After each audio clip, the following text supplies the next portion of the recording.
ஒரு இளவரசியின் வழிகள் நிறைந்த காதல் கதைதான் இது. திவ்யமலை பேரரசு என்னும் மாபெரும் ராஜ்யம் ஒன்று இருந்தது. அந்த ராஜ்யம் 18 சிற்றரசுகளை உள்ளடக்கிய ஒரு ராஜ்யமாக இருந்தது. அந்த ராஜ்யத்தின் இளவரசன்தான் திவ்யசேகரன்.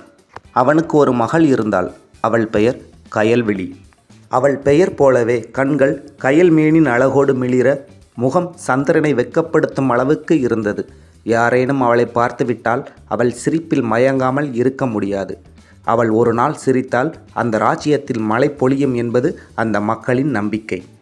அந்த ராஜ்யத்தின் எல்லையில் ஒரு சிறிய கிராமத்தில் சுகுமாரன் என்ற இளைஞன் இருக்கிறான்.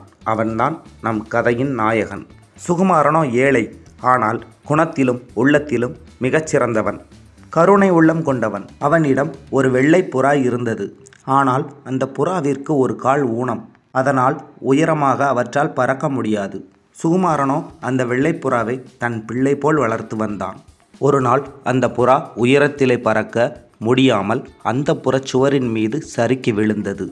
சுகுமாரனோ அந்த புறாவை பின்தொடர்ந்து செல்ல அந்த முகம் அவளது உள்ளத்தில் பதிய அன்று இரவு அவள் தூக்கத்தை துளைத்தாள்.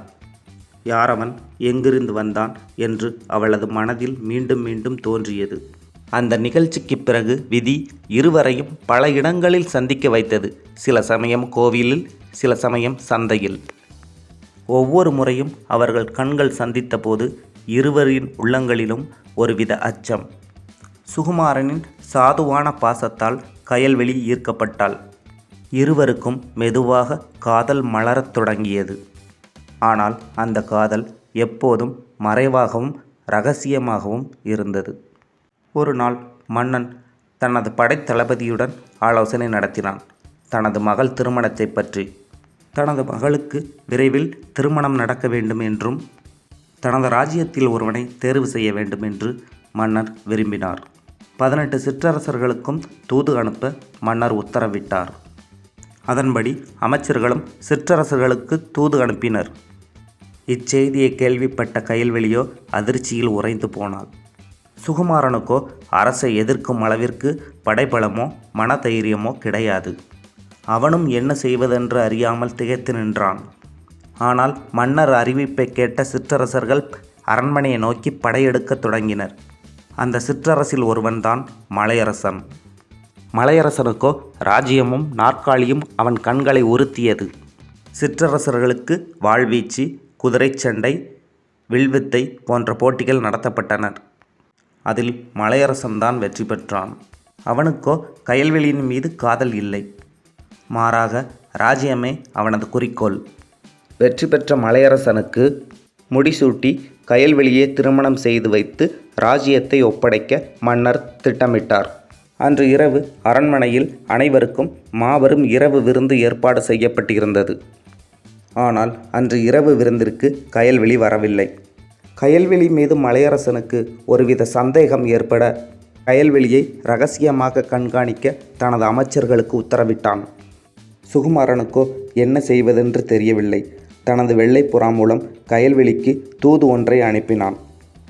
அதில், இன்று இரவு அரண்மனையை விட்டு வெளியேறி வா, கோவிலில் திருமணம் செய்து கொள்ளலாம் என்று அதில் எழுதியிருந்தான்.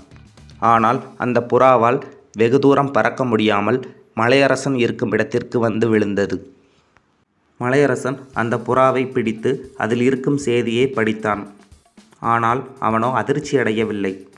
மாறாக கயல்விழியின் அறைக்கு சென்ற அவன், நான் உன்னை காதலிக்கவில்லை.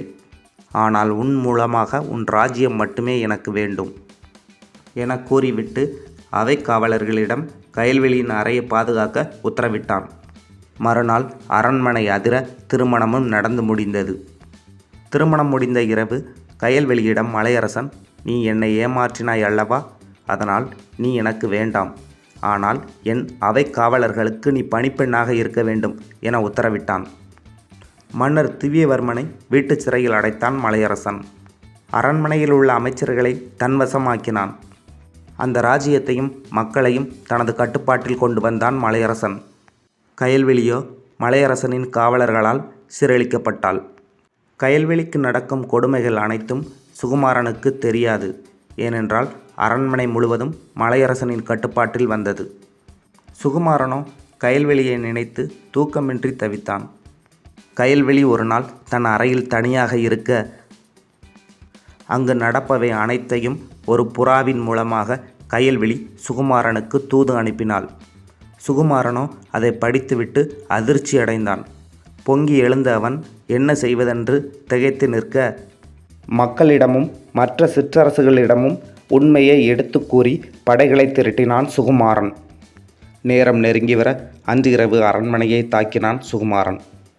சுகுமாரனுக்கும் மலையரசனுக்கும் நேரடியாக யுத்த களத்தில் சண்டை நடக்க அதில் சுகுமாரன் வெற்றி பெறுகிறான். மன்னரையும் கயல்விழியையும் காப்பாற்றுகிறான் சுகுமாரன். கயல்விழி சுகுமாரனை பார்த்ததுமே அவள் கண்கள் கலங்கின. பேச முடியாமல் தவித்த கயல்விழியை அணைத்து கொண்டான் சுகுமாரன். உனது கையால் இவன் கொல்லப்பட வேண்டும் என்பதற்காகவே இவனை உயிரோடு விட்டு வைத்துள்ளேன் என்றான் சுகுமாரன். கயல்விழியோ கோபத்தோடு தன்னிடம் இருந்த வாளை வைத்து மலையரசனின் தலையை வெட்டினாள். மன்னரும் தனது தவறை உணர்ந்து கயல்விழிக்கும் சுகுமாரனுக்கும் திருமண ஏற்பாடுகளை செய்து வைத்து ராஜ்யத்தை சுகுமாரனிடம் ஒப்படைத்தார் மன்னர்.